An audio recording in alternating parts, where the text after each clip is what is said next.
Welcome into the New Orleans Pelicans Podcast presented by SeatGeek, a podcast dedicated to everything you need to know about the squad. Jose Alvarado, left corner three and down. The New Orleans Pelicans Podcast starts right now. Welcome to the Pelicans Podcast presented by SeatGeek. I am Joe Cardosi, joined by the dashing Mr. Jim Eichenhofer, and we're on the road.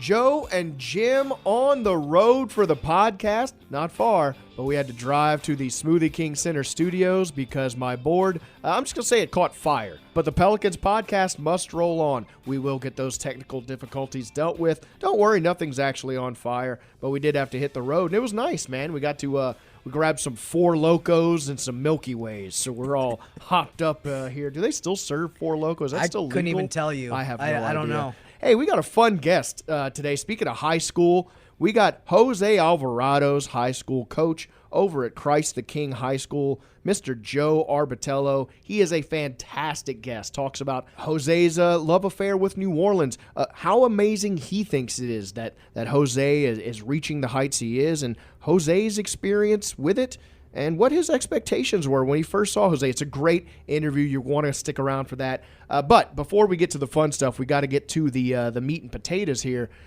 The Pelicans lost to Toronto, man, and that was one that I felt like, you look at the schedule on paper, and I know it's easy to look at things on paper. It doesn't always bear out that way, but that was one that you thought, like, okay, you get that one, and we roll from there. Pelicans came out kind of flat there. Yeah, that would have been great to get a win, but I mean, to be honest with you, Joe, I am concerned, and I think I understand the people who are on social media or wherever that are saying, they're getting a little worried about the situation with the team. Yeah. I think to me specifically from the Toronto game, there were a few things that have been an issue or things that have to improve over the last few weeks, or especially in the month of February, that kind of cropped back up again, and I think that's the root of what I'm looking at in terms of, this situation is getting dicey with the playoff race. We all know how tight it is. They haven't been winning on the road. Yeah. They've gotten off to a lot of slow starts on the road, and that happened again last night. Yeah.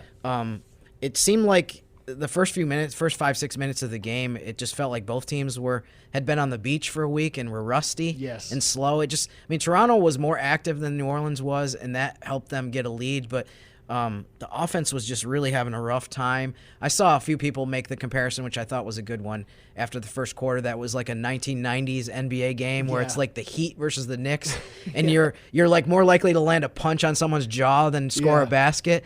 It was 23-19, I think, after the first quarter. So those are the two things.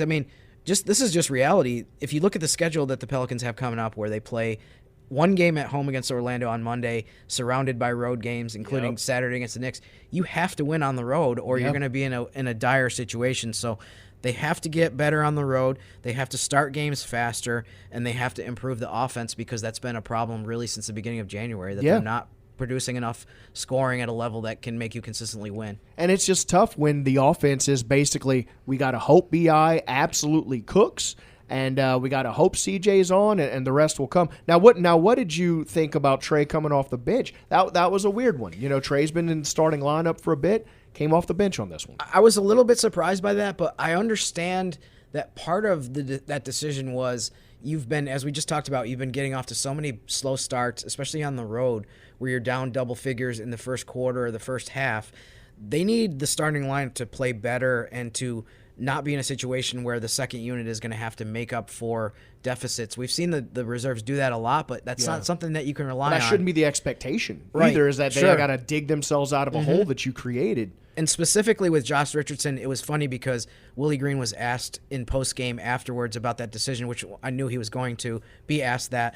And it was difficult to kind of answer because on one hand, the move was made so that the starting lineup gets better results, and they didn't get that. Yeah. But Josh Richardson played well. Yeah. So it was kind of a tough one to answer, because it wasn't like, the starting lineup struggled again and Josh didn't play well, so that wasn't the answer. Clearly, we got to do something else. Just that scoring is not his strong suit. Sure. It's not like that. It's not that he filled up the stat sheet with scoring, and that's sort of what you needed in that game, Right. and I think that's why people were sort of unimpressed. Yeah, but I think it's worth trying it again.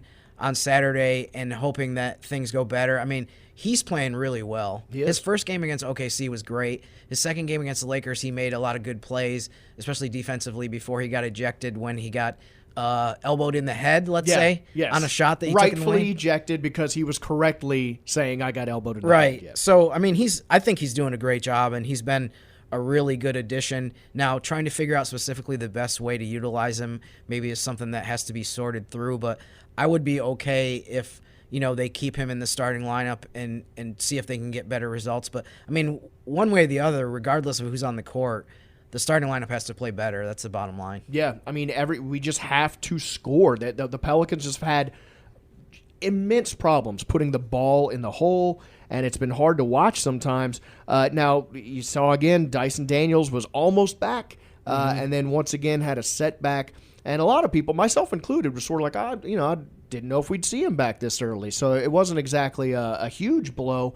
But when you look at how many minutes he was playing, you were speaking to this earlier, Dyson was playing a lot of minutes before he went out, and I think the Pelicans were relying on him more than they expected that they would, especially with Herb just not being able to score lately. Right. You're sort of starting to see, like, maybe we do need to see Dyson back on the court sooner than later. Yeah, and I mean, just above all, it's just been really disappointing for him from an individual standpoint and a personal standpoint that he keeps having to deal with the ankle injury. Yeah. I remember in Summer League, I was so excited to get to see him play. He was one of the biggest there was a bunch, but he was one of the biggest reasons why that was going to be a fun Summer League. And then the first game he goes out with the ankle injury. So just want to see him get this sorted out and get his ankle situation right so he can play. He was playing 30-ish minutes in the stretch right before the game that he got hurt in. So there's no doubt in my mind that he can help. And there's been a lot of injuries, as we talked about, and a lot of things, lineup changes and stuff like that. As a result, you almost forget that he was so helpful, including a stretch where he started a bunch of games and they won almost all of them. So hopefully he can get back soon. I know we're saying that a lot. I know we've said that about a lot of people, but unfortunately it's true. The Pelicans are snake bitten and hoping to get some anti-venom with when it comes to health soon. Now, I'm going to offer a little bit of a different point of view here. Here's the thing. I understand being worried right now. I'm worried because as we were looking at the schedule before, you saw a bunch of games that looked easy on paper. And then when you start losing games to teams below 500, nothing on paper means anything at that point. Now, that said, the Raptors have won 3 of their last 4 since getting Jakob Poeltl for basically nothing, which Todd Graffinini harped on quite a bit during the broadcast. So they are much improved since making that addition to their team. So maybe it has something to do with the Raptors. Maybe it has something to do with the Pelicans still having that All-Star break carryover a little flat.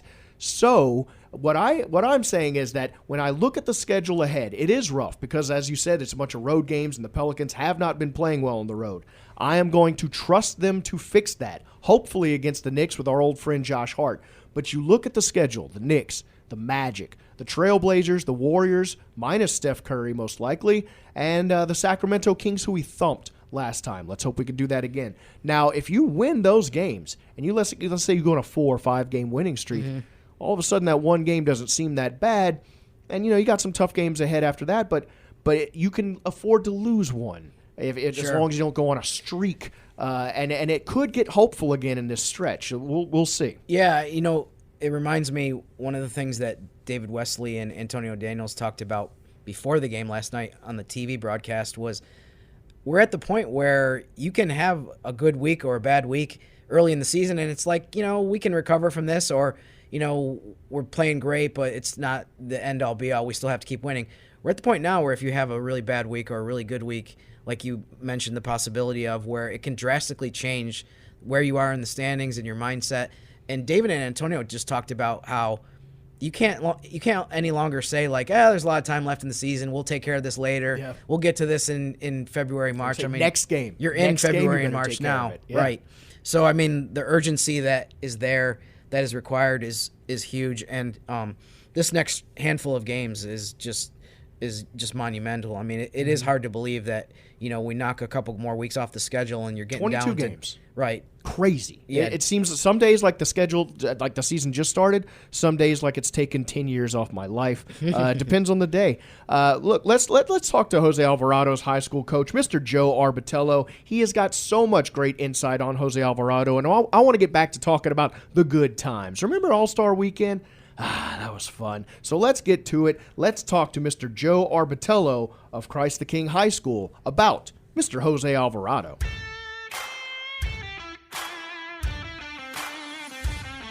Joining us on the Pelicans podcast, coach at Christ the King High School, Jose Alvarado's high school coach, Mr. Joe Arbitello. Coach, how are you doing today? Doing great, man. It must be an exciting time after Jose basically showed the world why everyone loves him here in New Orleans, and I'm sure there during All-Star Weekend. Yeah, I mean, that kid, he hasn't changed his style of play since the day I met him in the 6th grade. So that's the thing I think we love about him is his joy for the game, his passion, the spark that he brings. It's such a rare thing to see that sort of innate joy in professional basketball players. I mean, was that always how Jose was when he started on the team? Did he ever change? Did he have those moments of doubt, or did it take some growth? No, I mean, to me, he's always been the same kid. I've coached high school for a long time, and I always tell the kids when they start to get down on themselves to play basketball for the same reason you started playing basketball, to have fun, not for rankings or celebrity status. And Jose, you never had to say that to Jose. He always was having fun out there, no matter what it was. Yeah, part of the reason that we called you and wanted to talk to you was we just love talking Jose Alvarado basketball, but also specifically tonight he's going to have his high school jersey number 10 retired.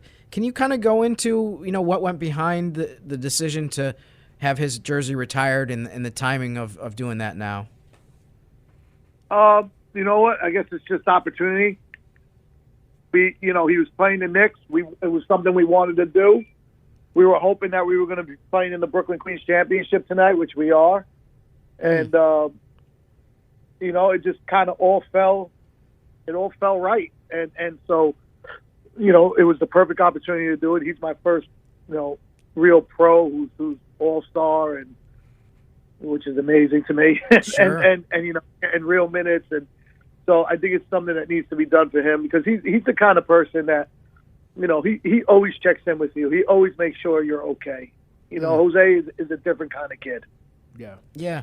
A lot of people are familiar with just the kind of the storied history of New York City basketball and just how many great players have come from there, specifically at the point guard position. So, yeah. I mean, for him to be able to make the NBA, I think is, another great notch, I guess, in what New York City basketball has produced.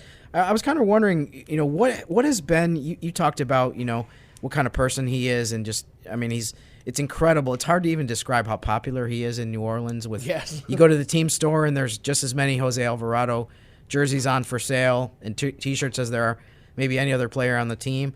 What's the reaction in New York City or your high school, the people that been there, to just the success that he's had in the NBA, just what he's been able to do, and just how popular and just well known already he is in just his second year in the league? Well, the coaches in our league love him. The people that know him love him.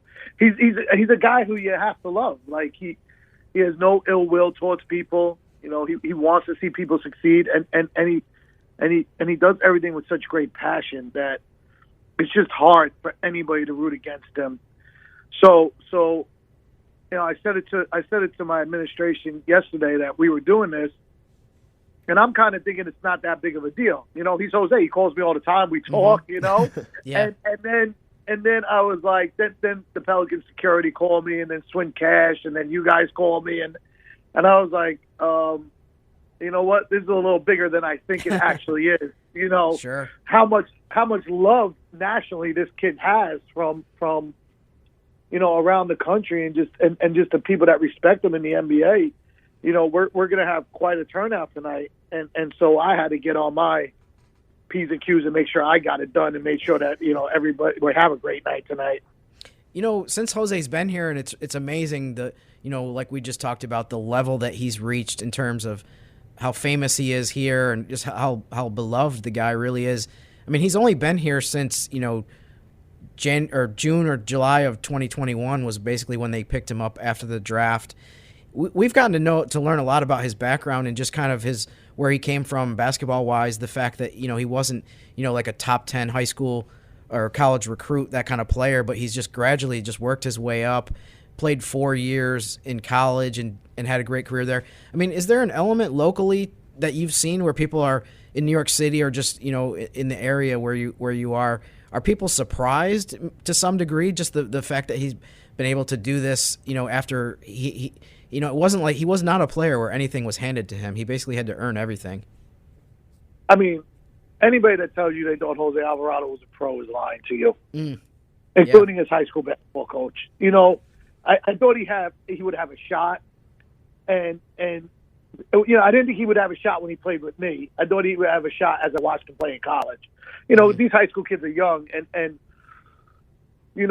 I think Jose is the opposite of what the world is today as far as social media is concerned, as far as, instant gratification. Like, when I spoke to him and he was with the Pelicans, and he said to me, they're paying me to have the best seat in the house to watch an NBA basketball game, that's when I knew he would have a real shot to be a productive pro, because his mindset was right. I saw that in Speedy Claxton when I played with him, that, if you have the right mindset in the NBA, you can hang around there for a long time. Now, if you asked me he was going to be the MVP of the Rising Star game, I would tell you that's not happening either. So it's just, I think that he doesn't try, I think he does it, what we said at the very beginning, for the love of playing basketball. He's not worried about how many likes he gets. He's not worried about the people in New Orleans loving him. That's the byproduct of him being who he is. And he never wanted all of that. That was never in his thing. Oh, I want to be Instagram famous. I want to be, my jersey is going to be sold. He just wanted to play basketball. And I'm telling you right now that if I put him in the park right now, or I brought him into my practice, he would play just as hard at my practice as he does for the Pelicans. Because the guy just doesn't know any other way, how to do things. Yeah, and that authenticity is, I think, what endears him to New Orleans. New Orleans is an authentic city, like New York. It's one of those things where people either love it, they hate it. It just is what it is, and that goes both ways. People can see that Jose isn't faking how humble he is. They can see that he is as joyful playing the game as he legitimately is. And I was just wondering, does that make your job easier as a coach? I mean, you're coaching a lot of kids who, they haven't maybe hit their growth spurt yet. They don't know how big they're going to be. They don't know the limits of their abilities. They haven't tested that at the highest levels yet. And so you're still dealing with a lot of raw clay to mold right now. Jose said it himself. He's not 6'5". He's not athletic. He's not what you look at on paper as, okay, he has all the measurables of an NBA guard, and yet he made it, and he is thriving as a guy who is, let's be honest, not even 6 feet tall. So does that give you incentive to tell players in this level, hey, you can do this. Look at Jose Alvarado and look at the measurables he has and what he's doing with it. I mean, when he came to see us last year before he played the Knicks, I brought him down to the locker room. I had everybody in the locker room stand up on my team. And I said, see, every one of you is taller than him. That's what I said to them. I said, everybody on this team is taller than Jose Alvarado. I said, by the way, he's playing tomorrow night at the Garden.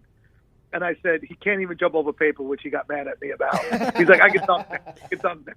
And, of course, in typical Jose fashion, when he came back over the summer, he had to show me that he can dunk, and he has no problem dunking.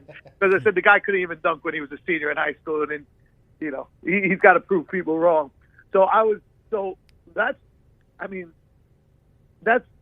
It's unbelievable for him to be able to come and see my team, and my team is not looking at a 6'10" guy who jumps out of the building or does all those other things that you see on the, like, you just see a kid that, if I told you he was a Major League Baseball player, you would believe that, it's just, he doesn't wow you with his size.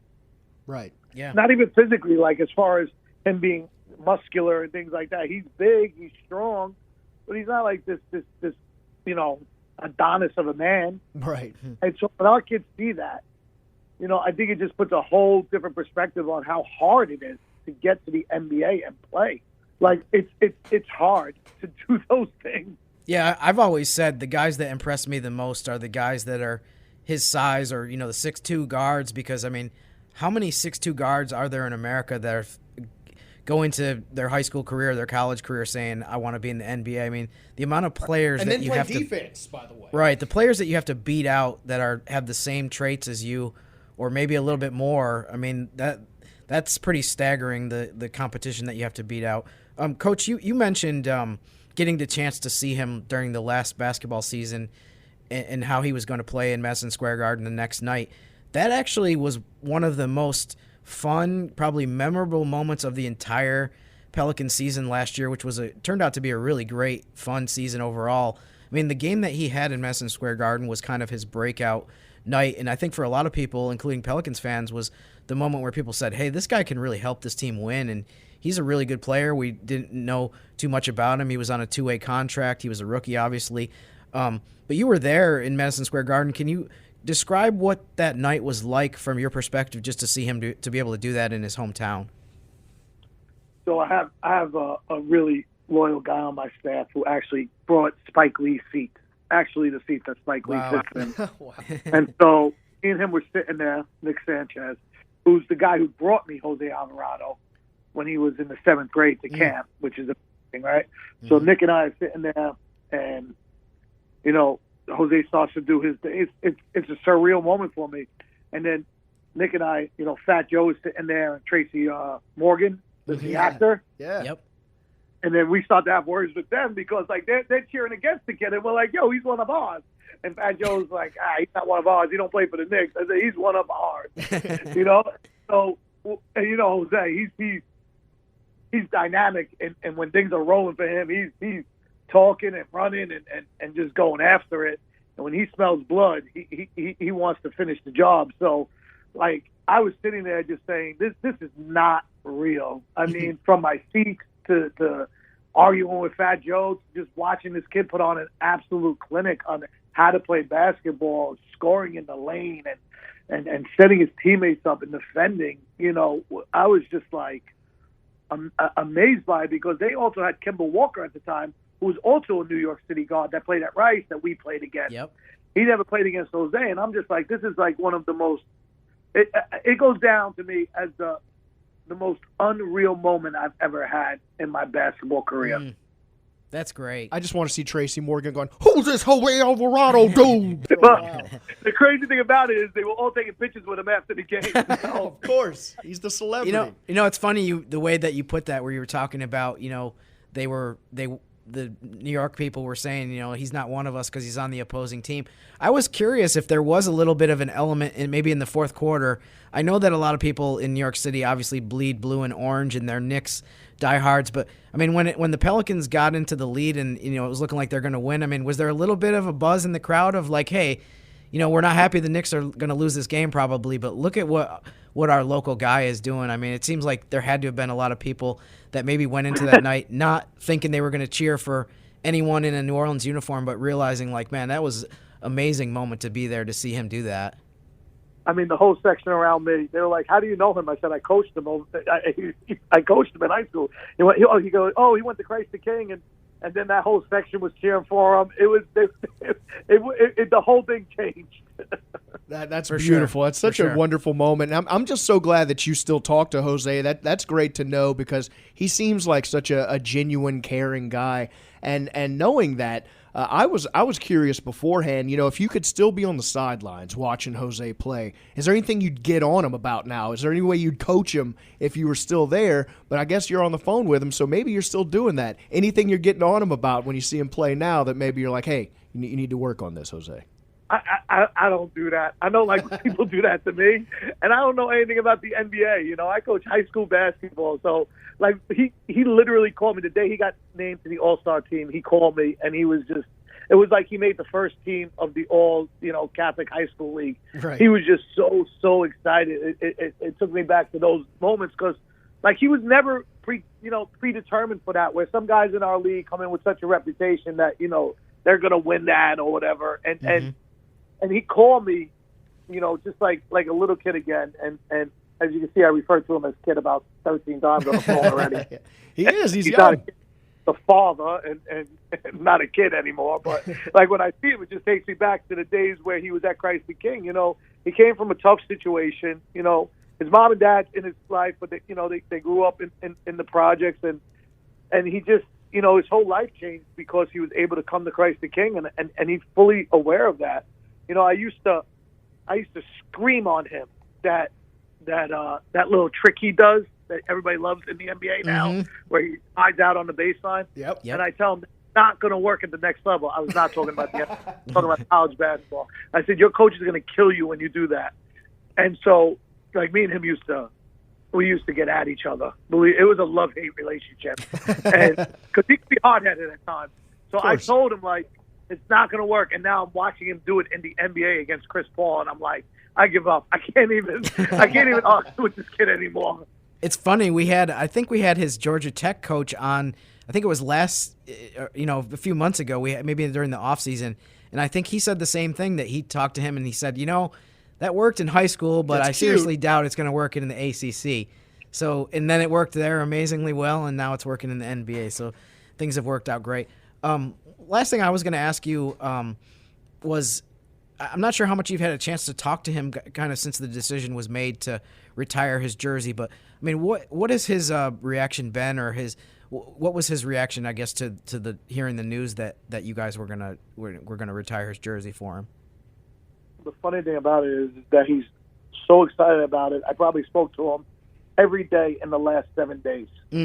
Probably, like, that's how excited and that's how important it is to him to be there and to you know, people ask me, is Jose going to be there? And I'm like, of course he's going to be there. I guess sometimes guys don't show up to these things. And it's just important to Jose that every detail is covered. So he's, you know, we've spoken every day to make sure, you know, everybody's going to be shouted out. It's going to be done the way that he wants it to be done, and that he gets the recognition that he so deserves. Well, we're just so glad to see it. You know, you know how much Jose is beloved and how much he deserves to be. We do, and we're just so glad to see the world at large get to see him show out with the assist in the dunk contest, with his performance in the Rising Stars game. I mean, it was Jose's weekend, being mic'd up. I mean, it was just a coming out party, and I think the world is going to get used to Jose. And maybe he's going to get used to being a celebrity. I guess we'll see. Thanks a lot for joining us, Joe. Good luck over there at the tournament, and we'll see you when Jose gets that jersey retired, man. Appreciate you, my man. Thanks, you guys Coach. Have a great day.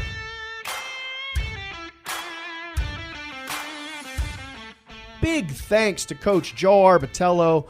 It's so great to hear about Jose, about his time there, about what he thought of Jose. I think, you know, it's interesting, especially, you know, I'm a guy with a son. There's a basketball court right there by the house. And, you know, I have no idea. I'm a normal-sized dude. My son might be a normal-sized dude, too. And it's nice for us normal-sized dudes to look at Jose Alvarado's out there and say, you know what? You can do it. There's a guy you can point to without, like, Giannis-level measurables and, you know, a physique like that and say, hey, man, you can do it.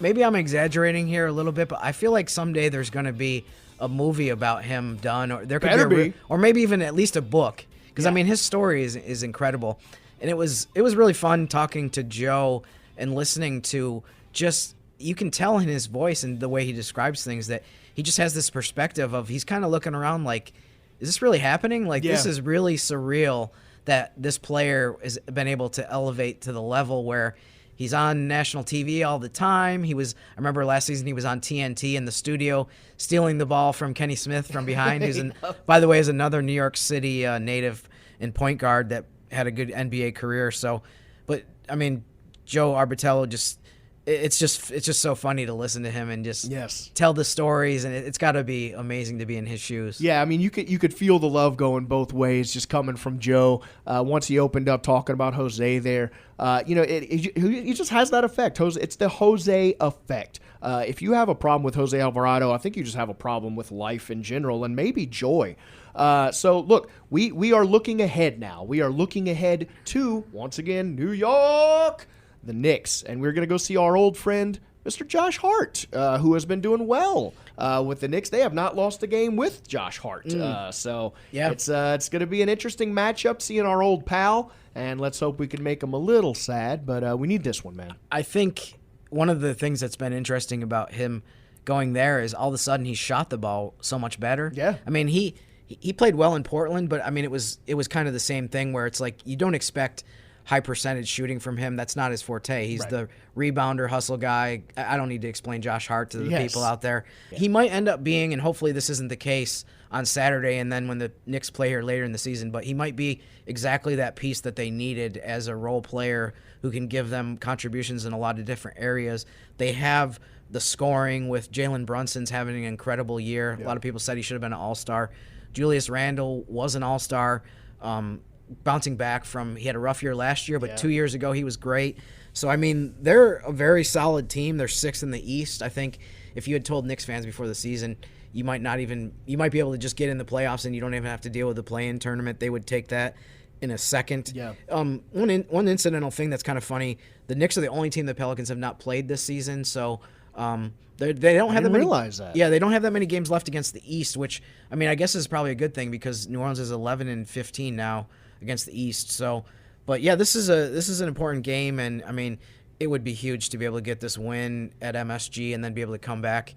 Just for, I mean, it's only for one home game, but just to be able to try to get some momentum going. No, absolutely, and that's the thing. This is the hinge point for me. This game, I am not going to be mad at anyone for their points of view right now. I know I've been banging the drum, and anytime someone gets, people get overly negative, I've been like, "You are silly geese." Yeah. Now after this one, I may start hopping on that bandwagon too because the loss against Toronto, like you, concerned me, and it made me feel like we're on shakier ground. You lose against the Knicks, and I am officially hitting the panic button. So let's hope that we can win that one. And then you start looking at the schedule ahead with a whole different set of eyes, a fresh perspective, and that's something we need because after the All-Star break, I think we all expected to be sort of hyped up. It was a big New Orleans time. I think New Orleans showed out during All-Star. And, we just want to see that momentum and the positive vibes carry on until the rest of the season. Let's make this push. You know what? It wasn't too much of a freak out Friday, Jim. I know we love our alliteration here on the Pelicans podcast, but we didn't freak out too much. I think it was a reasonable amount of freaking out. Yes, and for us to continue on that path, hopefully there will be a win on Saturday so that we don't have to have a manic Monday. Yeah, I don't know. Satisfactory Saturday. I don't know. I hadn't thought about the alliteration part, but you're right with the Western Conference Wednesday too in the mix. Yeah, we really enjoy that. So yeah, I mean, it's a simple thing. Let's get a win on Saturday at Madison Square Garden. Let's have Jose Alvarado have another amazing game in front of his hometown crowd and get back here Monday and try to get another W. Yes, let's bum Spike Lee out and get back to New Orleans happy.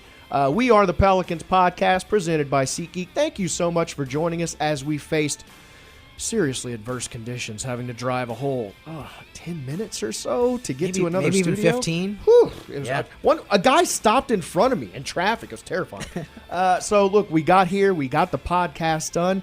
Thank you for listening to it. Continue to do so. Tell your friends. Tell your pals. We are everywhere on the iHeart Podcast Network. Spotify, iTunes, wherever. So check us out on there. Subscribe. We will join you once again on Monday. And until then... But I had more room there. Thanks for listening to the New Orleans Pelicans Podcast, presented by SeatGeek. Join us 3 times per week on Pelicans.com, the Pelicans mobile app, or you can subscribe to the podcast on iTunes. We'll see you next time right here on the New Orleans Pelicans Podcast, presented by SeatGeek.